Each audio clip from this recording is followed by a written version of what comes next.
এদিকে প্রধান উপদেষ্টার সঙ্গে সংলাপ শেষে সাংবাদিকদের সঙ্গে কথা বলেন ধর্মীয় নেতৃবৃন্দ। তারা বলেন, দেশে সাম্প্রদায়িক সম্প্রীতি বজায় রয়েছে, আমাদের মধ্যে কোনো বিভেদ নেই।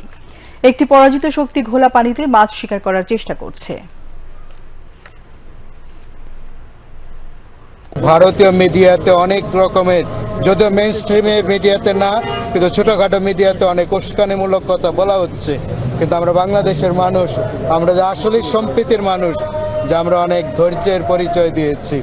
আমরা বাংলাদেশে ভালো আছি, আমাদের কোনো সমস্যা নাই, আমরা এই দেশে ভালো আছি, আমরা শান্তিতে আছি। বিভিন্ন ধর্মগুরুরা আজকে আমরা উপস্থিত হয়েছি, তার মধ্যে কোনো বিভেদ নেই। আমরা বাংলাদেশের সকল জাতিরাই সমানভাবে বাঁচতে চাই এবং বেঁচে আছি, কোনো তো সমস্যা নেই। আমরা সাংবাদিক ভাইদেরকে সহযোগিতা চাইব বাংলাদেশের সাম্প্রদায়িক সম্প্রীতি প্রচার করার জন্য, এবং সাথে সাথে আমরা বলে আসছি আমরা সকলেই দেশের স্বার্থে ঐক্যবদ্ধ আছি।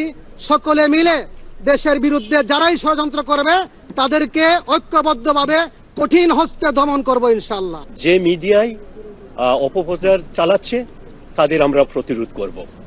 আমরা ঐক্যবদ্ধ আছি।